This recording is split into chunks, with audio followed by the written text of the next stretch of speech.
Good evening. I'll call this meeting to order. This is the regular meeting of the City Council of the City of Cottonwood, Arizona, to be held August 17th, 2021 at 6 p.m. Let's have our clerk please take the roll. Councilmember Henry? Here. Councilmember Curott? Present. Councilmember Matthews? Here.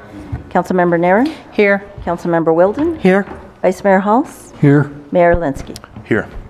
Please stand to join me in the pledge. I pledge allegiance to the flag of the United States of America and to the republic for which it stands, one nation, under God, indivisible, with liberty and justice for all.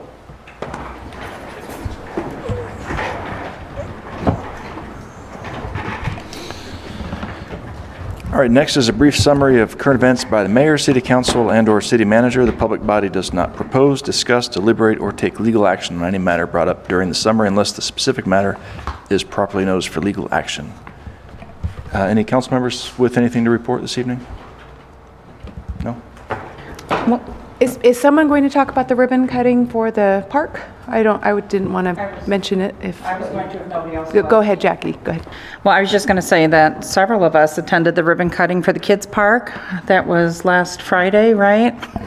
And the equipment is beautiful. And I just want to say, too, that I took my daughter and my grandkids there on Saturday, and I asked the 6-year-old how we did in picking equipment, and she said, fabulous. That's great. All right. Anything else from council? No? Mr. Corbin? Mr. Mayor, Council, also, you and I attended the ribbon cutting at the Skills Trade Center over there in Clarkdale, who still use Cottonwood water to water their grapes, just to clarify that. It may be in Clarkdale, but as was said in the pre-meeting, I just want to make sure Council's aware that I believe Dr. Ryan had some people telling her that it couldn't be done or maybe shouldn't be done when it came to the Skills Trade Center, and I know she hit a few speed bumps early on, but she made a commitment to the Verde Valley, a public commitment, and she said it would be open in the fall of this year. It did, and it was amazing to see and be a part of it, of the process and make it happen, but just so the public's aware, all the classes are full for the Skills Trade Center currently. Stay tuned, get in line so you can get your certificate, get a good paying job, plumbing, HVAC, construction, electrician, and the city's going to be opening an electrician position soon, so go get your certifications and your training. Good paying jobs, and I just couldn't be more happier with the partnership and their commitment to the Verde Valley, but that we did have that ribbon cutting. We also have a couple other announcements. APS has finished installing the 3-phase power line to the outdoor pool. So the project took just under 2 weeks, and we're able to keep all services minus the initial outage while they were performing the work. The City of Cottonwood is hosting a blood drive on September 14th from 10 to 3 p.m. at the Public Safety Multipurpose Room. Appointments can be scheduled by calling 1-800-733. Someone's going to be embarrassed. I don't have the full number. I have 733-276. So I guess just go through the 9 numbers and eventually you'll get the blood drive. But we'll make sure that we get the right information on our website. So go to the CottonwoodAZ.gov's website to find out the exact way to register. But blood drive, September 14th. All right, the city is currently seeking applications to fill open seats on his Historic Preservation Commission and the Planning and Zoning Commission. For more information, please go to CottonwoodAZ.gov. And then finally, I handed out before the meeting the new maps. So Parks and Rec received the new bikes and trails maps and will be distributed throughout the community starting probably yesterday. I think they came in yesterday. So thank you to Jack and all the people that worked on that. This, just so you know, is an example of a work group. So this is the Bike Advisory Commission, something like that. They do this on their own, and know we're there to support them, but this is led by enthusiasts and activists in the community on bikes. So this is an example of something that can happen. Love the map. It's online, I believe, and of course, printed copies. The last thing I want to give council a heads up to, more information to follow, but the City of Cottonwood is going to do a 9/11 memorial event.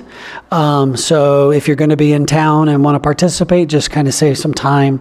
I believe it's on a Saturday this year, on September 11th. I believe it's the 20th anniversary. Again, more information to come, but I wanted to make sure I got on your guys' calendars for September 11th. Great. All right, thank you, Ron. Next up is call to the public. This portion of the agenda is set aside for the public to address the council regarding an item that is not listed on the agenda for discussion. And I can see we have no one here this evening from the public, so we'll go ahead and move on to approval of the minutes of the regular meeting of August 3rd, 2021. Second. I'll move to approve the minutes, and Councilmember Matthews seconded it. All in favor? Aye. All right, minutes are approved. And next is consent agenda. The following items are considered to be routine and non-controversial by the council and will be approved by one motion. There will be no separate discussion of these items unless a council member or citizen so requests. So we have quite a few. We have 9 items tonight on the consent agenda. I'll read them out loud. New liquor license application number 12, restaurant, for Teresa J. Morse, agent for Tortas de Fuego, located at 1075 State Route 260, Suite A. Number 2, liquor license application, Series 12, restaurant, submitted by Delia Enriquez, agent for Howling Coyote Cantina, located at 1130 East State Route 89A.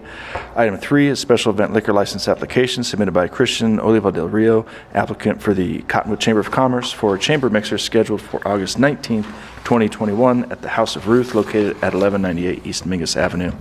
Item 4, special event liquor license application submitted by Thomas Schumacher, applicant for the Verde Valley Wine Consortium, for an event scheduled for September 18th, 2021 at the Small Batch Wine and Spirits Patio, located at 1044 North Main Street. Item 5, a special event liquor license application submitted by Rudy Rodriguez, applicant for the City of Cottonwood, for the Thunder Valley Rally event scheduled for September 17 and 18, 2021 at Riverfront Park.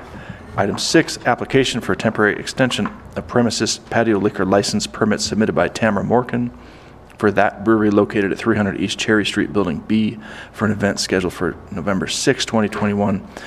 Item 7, application for temporary extension of premises patio permit submitted by Donald Riffle, licensee for the main stage located at 1 South Main Street, for an event scheduled for September 17th and 18th, 2021. Item 8, resolution number 3108, appointing Lynn Reardon as an associate city magistrate and establishing her term of office. And last, item 9, approval and acceptance of an FAA airport rescue grant in the amount of $32,000. Is there an item that any council member would like to have pooled? No. All right. Then I will motion to approve the consent agenda. Second. All right, Mayor made the motion, Councilmember Henry seconded it. All in favor? Aye. All right, it's approved. And let's have our clerk please read resolution number 3108 by title only. Resolution number 3108, a resolution of the Mayor and City Council of the City of Cottonwood, Arizona, appointing E. Lynn Reardon as an Associate City Magistrate and establishing her term of office. Mr. Mayor. Thank you. New business, just 2 items this evening. First up is request from the city's Parks and Recreation Department to waive section 9.12.030 of the municipal code to allow for consumption of alcoholic beverages at Riverfront Park during the Thunder Valley Rally event, to close certain parking lots during the event, and for authorization to charge for parking. Evening. Good evening, Mr. Mayor and Council. I'm Jack Teal, your Parks and Recreation Manager, and I'm here tonight to ask for a couple of waivers within our municipal code to be able to put on Thunder Valley Rally. Before we do that, I'd like to give you guys a little update on the project. A couple years ago, you guys had asked us to track these programs by project cost. So we've been doing that a lot more efficiently this time around. And as it sits currently, we've got $31,000 of cash in hand through our sponsorships. That's cash. Those are Kirsten's numbers too, not just my numbers. Those are invoices out that will be cash into the city of Cottonwood.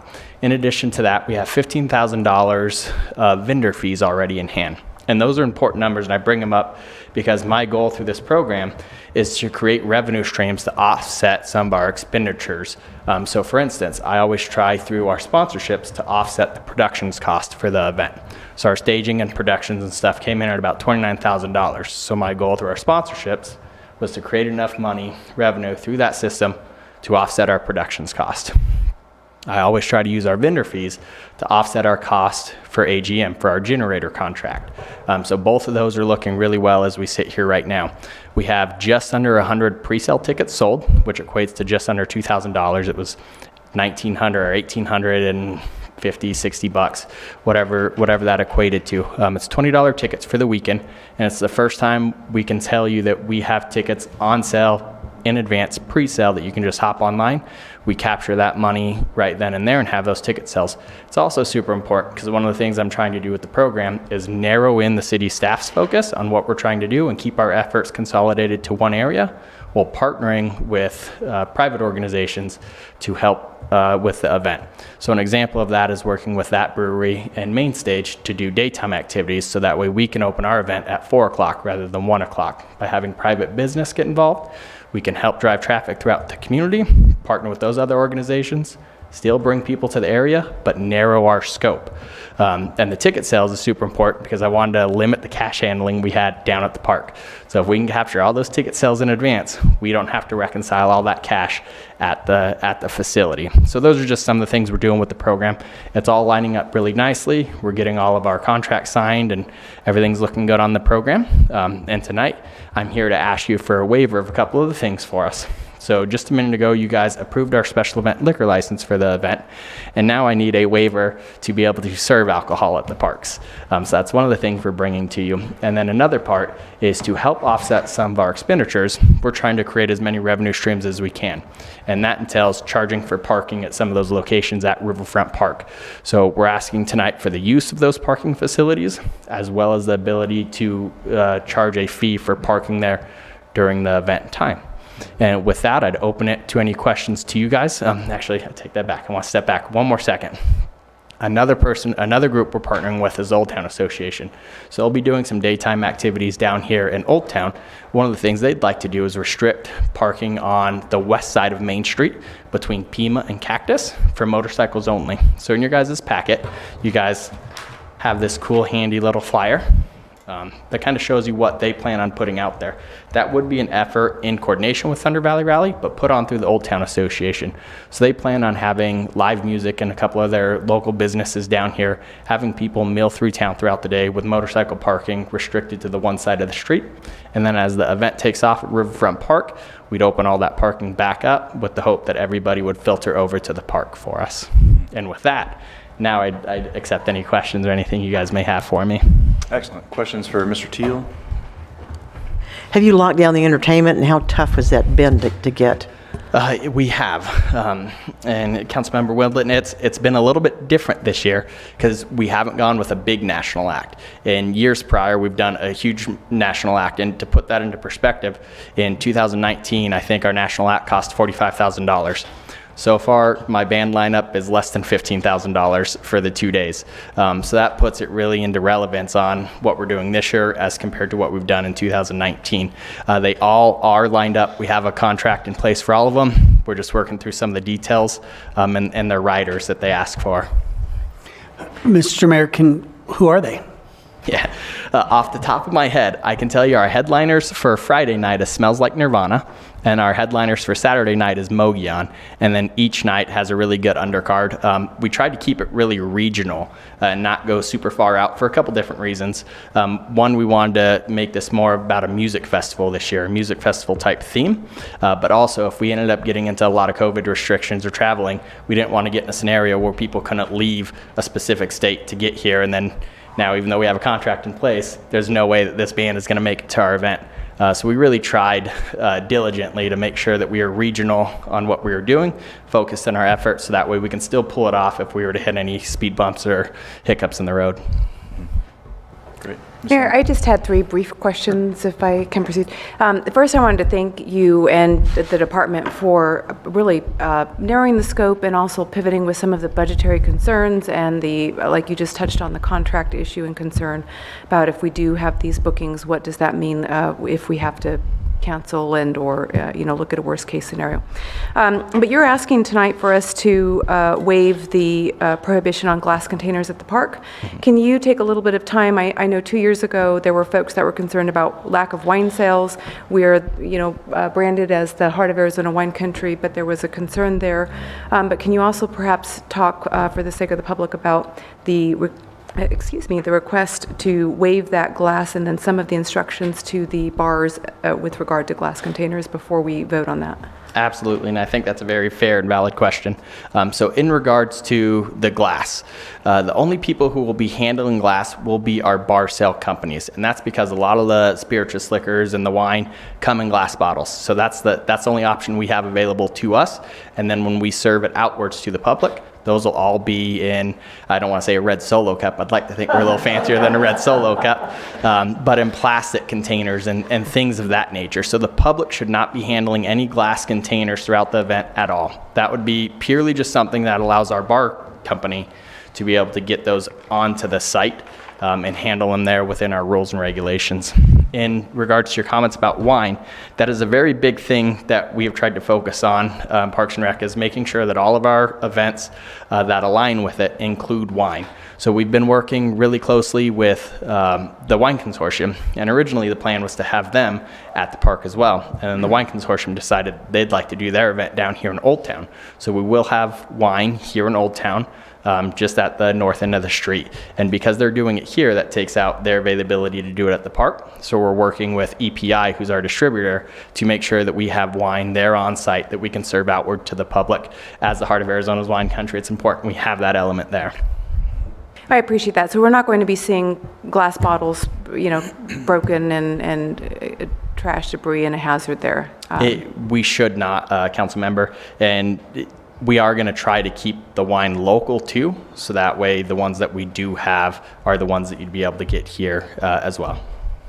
And then second brief question, you briefly touched on the merchants and the request to close down the west side of Main Street. That's historically been a hotly debated topic. So can you weigh in where the merchants involved in that discussion? You mentioned the OTA had requested that we close down the west side. So can you give a little bit more background as far as that request, please? Absolutely, Mr. Mayor and Council Member. So the Old Town Association is really the one who's pushing, and maybe closure is not the correct word, or road closure rather, as parking restriction, because the roadway is still going to remain open. We won't be impeding traffic northbound or southbound for any of the vehicle traffic throughout the day. All the Old Town Association is wanting to do is to restrict parking, so that way motorcyclists have a place to park when they come into Old Town. I still think that we're going to have a lot of vehicle traffic through here and a lot of parking. I don't know that it's going to solve the entire parking issue, but it gives them a place dedicated to park, to come down and walk the street and go through all the shops. I don't know how many merchants were included in that. I do know that the Old Town Association does try to bring this up through all their merchants, but I was not at the meeting when they discussed it. So I can get you those answers, but I would not be able to speak as to how many of them weighed in on this at this time. I appreciate that. I did just have one last really brief question. That's on the parking at the park itself, because now we're asking to charge. Historically, I thought we were trying, or in past years, we tried to include different clubs or programs at the high school. What's the city's plan this year? What are the proposed fees? And can you give us a little bit more information about that, please? Absolutely, I can. So, Mr. Mayor and Council Member, in years past, we've tried to partner with local clubs to be able to help out and provide that resource that we don't have, the human resource that we need people stationed at places. What we found when we use the previous clubs is it was a wide range of age groups that you would have, and you never really had any true consistency or guarantee who would be there. You go out on a hope and limb that you have a great relationship with these people and they bring the 40, 50 people needed to do the job. But even then, we were seeing a lot of really important areas that had younger individuals in places where they probably shouldn't have been. So we had some younger age individuals directing traffic on 10th Street. And by younger, I mean middle school age or less, at a high traffic flow area where we know we're seeing a lot of vehicles. So under direction from our city manager and our city administration, we wanted to look a little bit differently. And it's not about not partnering with those organizations, but it's about providing the professional service and doing so in a way that we felt safe and comfortable with. So this year we actually did an ad alternate on our bid for security. So our security team is actually going to be handling that section now. So that would be PES Security, who we've contracted with for the event. They're providing 10 bodies to handle our parking. They will not be accepting cash. Only city staff will be at the cash collection points. So that way we have as much control over that process as we can. And I appreciate that because 10th Street has been historically, to me, just a source of concern and worry when we've got folks trying to leave all at the same time when the Main Act wraps up. So that answered my questions. Thank you. I really appreciate the information. So. Absolutely. And if I can speak real quick to the traffic flow on 10th Street too on the exit, Commander Dow is really, all the credit to him and public safety. Between Commander Dow and I think Chief Sontman is here. We just had our traffic control plan meeting today, and they've put together a very strong plan that is going to help. I don't know if you're familiar with Commander Dow's background, but he comes from Phoenix International Raceway, where he is familiar with clearing out hundreds of thousands of vehicles in a short amount of time. So he seems very happy with clearing our event at the end of the night. And he's put together what I assume is a really strong plan that will help that access point at the end of the night as well. Mayor, can I ask a question related to that? We haven't talked about the RV parking because it's not part of the request, but can you update council so they're aware? I can. Mr. Corbin, council. So in years past, we've provided on-site camping, both tent camping and RV camping at the event. And although that has been a source of revenue, it also came at a cost of high staff cost and high maintenance costs on those facilities. In 2019, we had multiple people setting fires inside of our softball fields. That's where the tent campers were. The RV lot took a lot of maintenance, a lot of trash services, a lot of lining. So we just felt this year, narrowing the scope of the event, we were going to eliminate the on-site parking, really focus our efforts, and then as the event continues to grow and we can prove a nice cost recovery on it, then we'll start adding in some of those desires, some of those wants, and not the needs for the event. Okay. Any other questions for Mr. Teal? No. Just to make sure it's clear, all the parking lots in Old Town are going to remain open, right? Correct. Okay. Mr. Mayor, there's no intention of closing or restricting any of the parking lots in Old Town.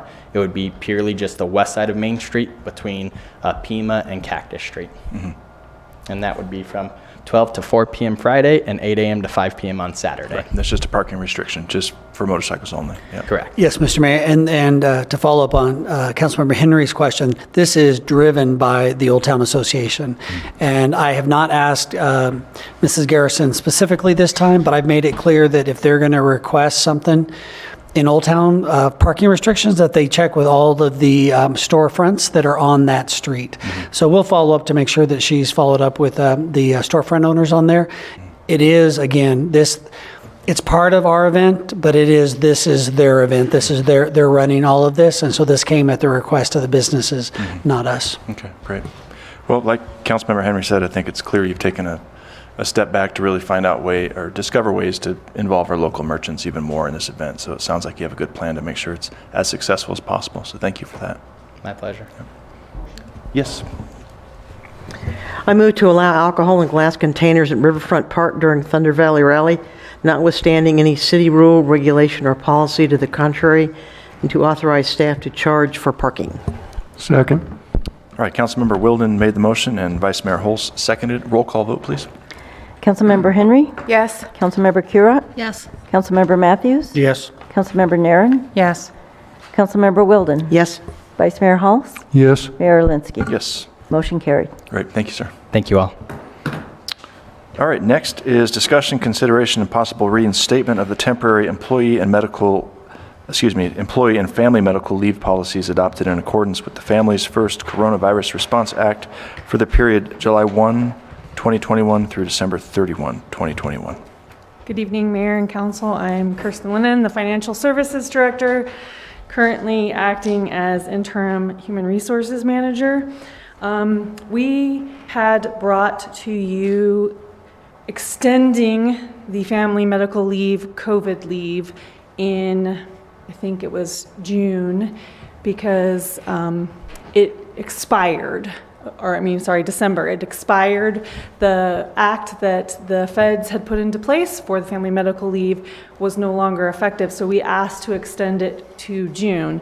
Now with the uptick in COVID cases and people needing the leave more, we are just asking to reinstate the same policy that was in place back to July 1st so that we can make sure that our employees can stay home if they have COVID and not have to worry about their leave and using all their leave up.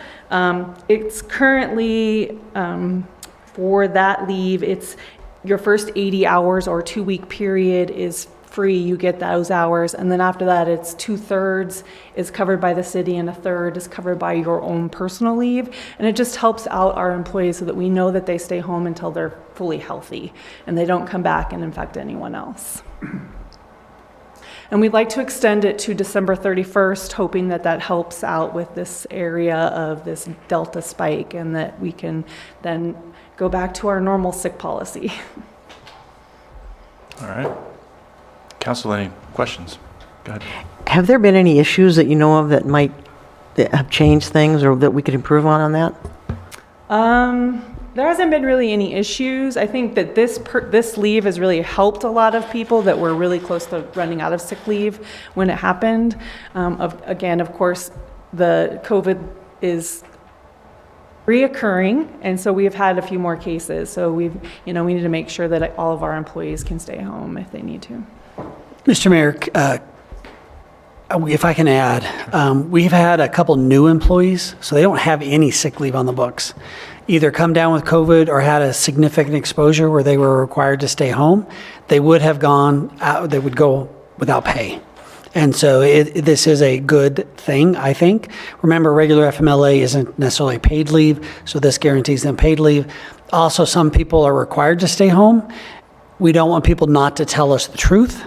And so we don't want them to put their leave at risk and then put other risk. We've had, in a couple departments, we've had to send for several days 80% of that staff home. And it's really been difficult to manage. So we have probably had more. We had the two big departments the first time, police and fire, we had issues in. These are now some of our smaller departments where we've had significant exposures and required to send people home by the COVID restrictions.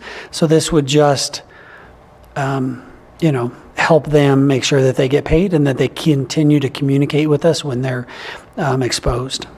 They don't come back too soon. Right. Councilmember Henry. I did have a question because the request is that we make this retroactive back to July 1st. I understand we extended it through June 30th. Yes. So can you explain why? How many employees are impacted from July 1st through today? So, why are we doing this retroactive Really instead of moving? how many? Several. There have been several that we've had, and like Ron, Mr. Corbin said, there was almost a whole department we had to send home. So there have been, I would say, 10. At a minimum. One of the new employees, no sick leave or leave on the books. We've had, I would say at least 10. Yeah. And the ones actually with COVID positive diagnosis is probably 6 or 7. And then there's, several exposures. And just to make sure you guys know, the one of the employees who was diagnosed with it was vaccinated. So it's not that these are people who just didn't get vaccinated or aren't wearing masks or aren't doing things. This is just, life happens and they're doing all they can to be safe. I would say 10 is probably a low number if you include the ones that are under protocol to stay home versus being diagnosed with COVID. So are we looking at reimbursement for the retroactive reimbursement, or is it retroactive approval of time that was taken, or both? We'll just give back their sick time that was taken and use the COVID leave instead. And that way they don't use all of their own time for that. And Mr. Mayor, Councilman Henry, the employee who didn't have any, we have forwarded that leave to them. And if this were not to pass tonight retroactively, then she would have to pay that back. So we did not let her, I think she was 1 day on that whole pay period at work. And so I didn't feel comfortable. I know we had to come to council for ratification, so she would owe the money if you guys didn't approve it. But that is, for me, the biggest reason that we need to do it is we did have one employee that was well over 40 hours that she would have to pay back. Thank you for the clarification, and honestly, Ms. Lennon, I don't know how you're juggling both positions, and so thank you for that. My pleasure. If that's what we're calling it. Well, All right. Council, any other questions for Ms. Lennon? No? All right. Would anyone care to make a motion? I'll make a motion. I move to reinstate The temporary employee and family medical leave policy is adopted in accordance with the Families First Coronavirus Response Act for the period July 1st, 2021 through December 31st, 2021. Second. All right, Councilmember Henry made the motion and Councilmember Nairn seconded it. Roll call vote, please. Councilmember Henry? Yes. Councilmember Curott? Yes. Councilmember Matthews? Yes. Councilmember Nairn? Yes. Councilmember Wilden? Yes. Vice Mayor Halls? Yes. Mayor Alinsky? Yes. Motion carried. All right, very good. Thank you. And I wanted to give you the phone number for the Red Cross. While I was up here, for the record, it is 1-800-733-2767 if you'd like to call and make an appointment for the blood drive. Great. Thank you. All right, I would move to pay the claims and adjustments. Second. All right, Mayor made the motion. I believe Councilmember Henry seconded it. Yes. All in favor? Yes. Aye. Aye. And I move to adjourn. Second. All in favor? Aye. Thank you.